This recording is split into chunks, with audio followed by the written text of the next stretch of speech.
कभी कभी इंसान की किस्मत बदलने के लिए लाखों रुपए नहीं लगते, एक जुमला काफ़ी होता है। पुत्र रब सब नू देन वाला करे, किसी नू भी लेन वाला ना करे। लाहौर की एक सड़क पर ये जुमले किसी बुजुर्ग खातून ने किसी को दुआ देने के लिए कहे थे। उसे क्या मालूम कि उसके कहे ये अल्फाज सरहद के उस पार सैकड़ों मील दूर एक ऐसे ख़ानदान की ज़िंदगी में तूफ़ान बर्पा कर देंगे जो पिछले 56 साल से अपनी गुमशुदा बेटी के इंतज़ार में था। सोचिए, अगर उस दिन गाड़ी में बैठी हुई वो खातून रुमाल ना खरीदती और उसके साथ बैठा हुआ आदमी अपने मोबाइल पे 2 मिनट की वीडियो ना बनाता, अगर वो वीडियो यूट्यूब के ऊपर अपलोड ना करता, तो बॉर्डर के उस पार एक भाई आज भी अपनी बहन को मुर्दा समझ रहा होता और वो बहन लाहौर की सड़कों पे मेहनत मजदूरी कर रही होती। दोस्तों, ये कोई फिल्म नहीं, कोई ड्रामा नहीं, बल्कि पाकिस्तान और हिंदुस्तान के दरमियान होने वाली एक ऐसी सच्ची कहानी है जिसमें किस्मत भी है, जुदाई भी है और एक ऐसा मलाप भी है जिसे सुनकर कोई बंदा अपनी आंखों के आंसू ना रोक सके। सन 2022 लाहौर का मसरूफ़ तरीन लिबर्टी चौक गुलबर्ग, हर तरफ गाड़ियों का शोर, लोग अपनी अपनी मंजिलों की तरफ भागे चले जा रहे थे और इसी शोर के दरमियान सड़क के ऊपर खड़ी एक बुजुर्ग खातून रुमाल बेच रही थी। वो हर आने जाने वाले को कहती, पुत्र 2 रुमाल ले लो। बहुत सारे लोगों ने उनको देखा और अनदेखा कर दिया, कुछ लोगों ने तो उनको देख के अपना शीशा भी नीचे न किया होगा। और फिर इसी दौरान एक गाड़ी खड़ी होती है, इसमें से एक खातून उस बुज़ुर्ग को अपनी तरफ बुलाती हैं और कहती हैं, माँ जी एक रुमाल किन्ने दे। अम्मा जी उनको रुमाल की कीमत बताती हैं। वो खातून उनसे सिर्फ 1-2 नहीं बल्कि सारे रुमाल ख़रीद लेती हैं और उनको पैसे देने के लिए जब अपने पर्स में हाथ डालती हैं तो वो बुज़ुर्ग अम्मा जी उनको एक दुआ देती हैं कि पुत्र रब सब नू देन वाला करे, किसी नू भी लैन वाला ना करे। दोस्तों, ये जुमले रिकॉर्ड कर लिए गए और फिर उसके बाद इन्हीं जुमलों की वजह से 56 साल पुराना एक राज फाश होना था।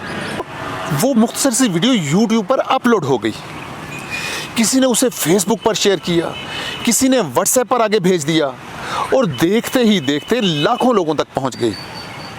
पाकिस्तान में भी लोग इस वीडियो को देख रहे थे, लेकिन असल हैरत अंगेज़ वाक़या सरहद के उस पार भारत के शहर फ़िरोज़पुर में पेश आने वाला था। फ़िरोज़पुर के एक घर में भी यही वीडियो चल रही थी।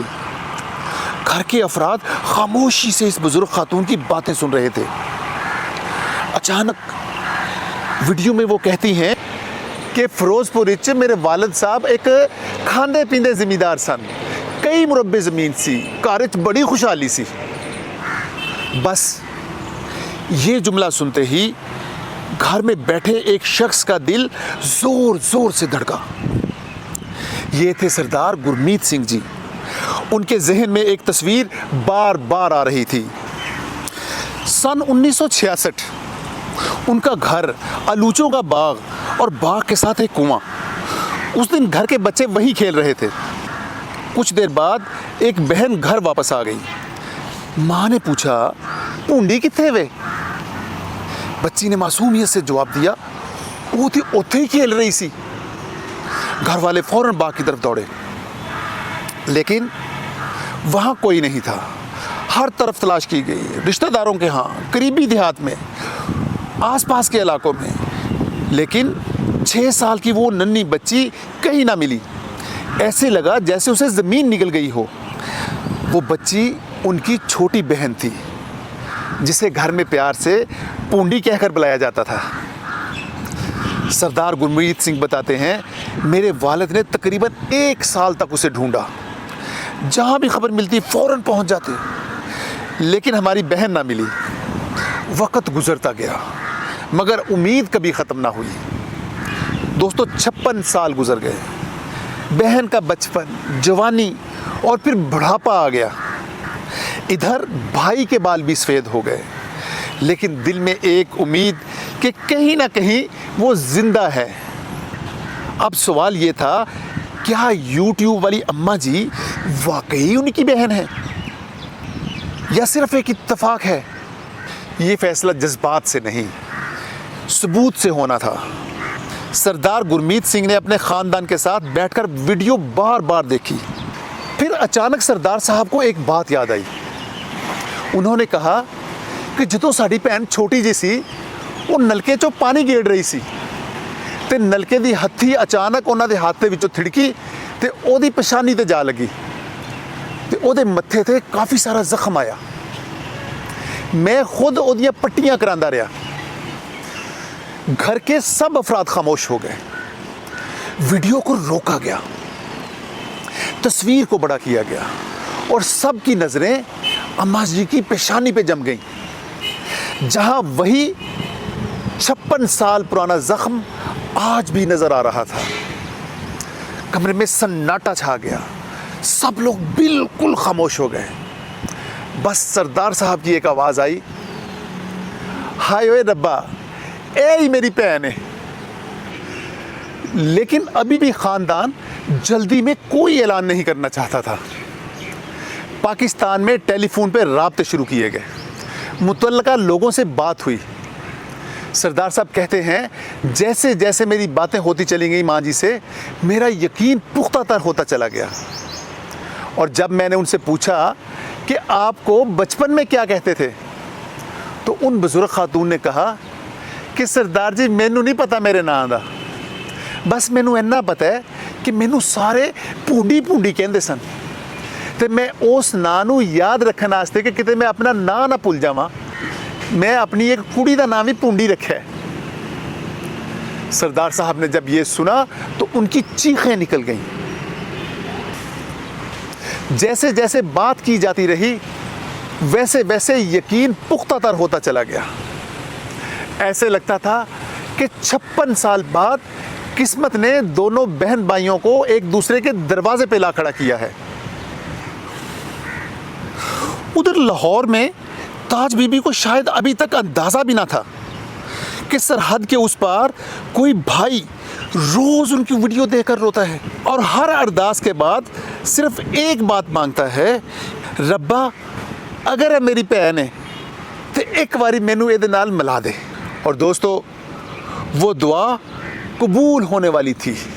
दोस्तों आखिरकार वो दिन आ ही गया जिसका इंतज़ार एक भाई ने 56 साल तक किया था।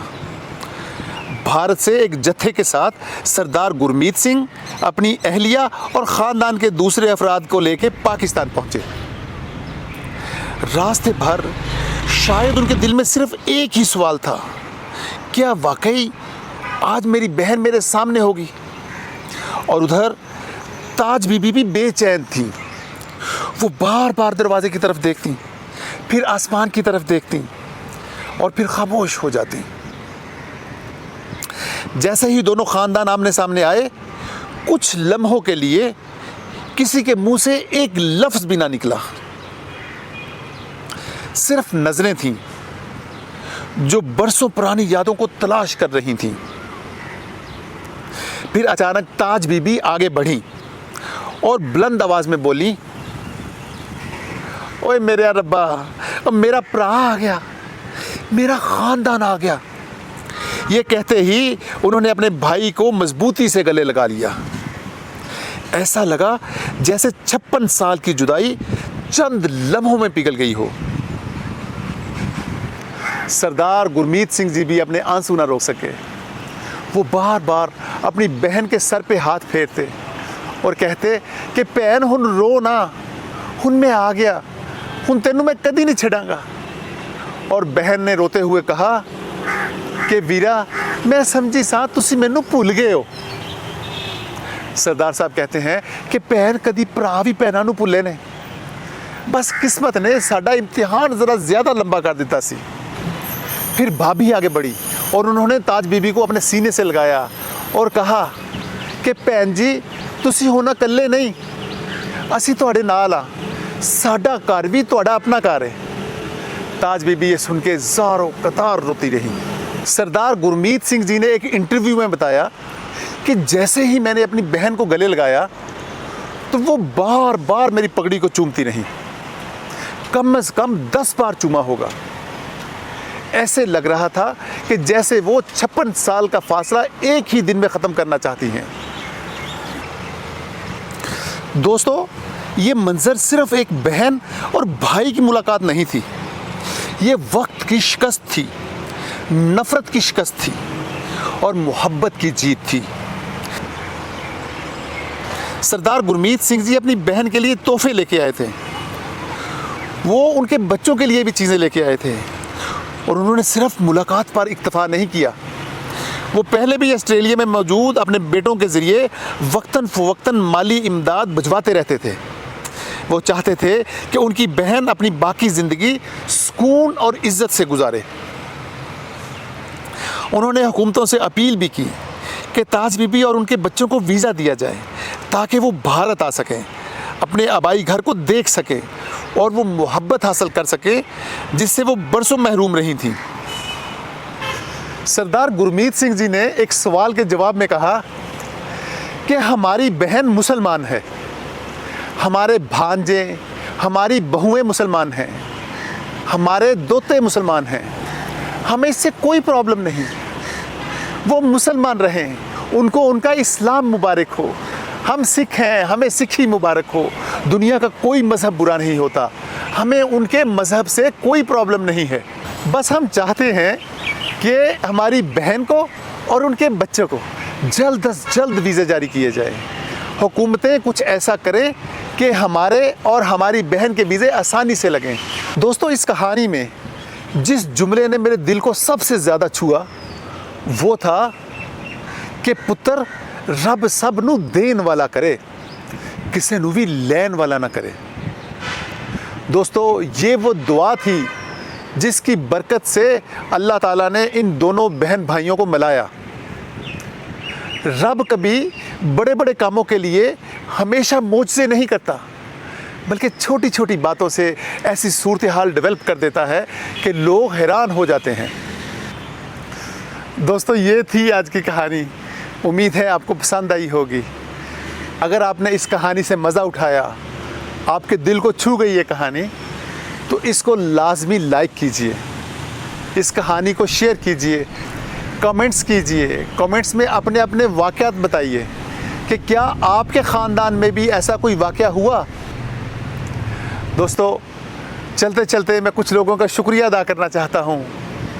वो दोस्त, वो नौजवान दोस्त, वो मेरी बहनें, वो मेरे बुज़ुर्ग जो अपने इस चैनल को पसंद कर रहे हैं, इसके ऊपर अपलोड की गई स्टोरियों को बड़ी दिलचस्पी से देखते हैं।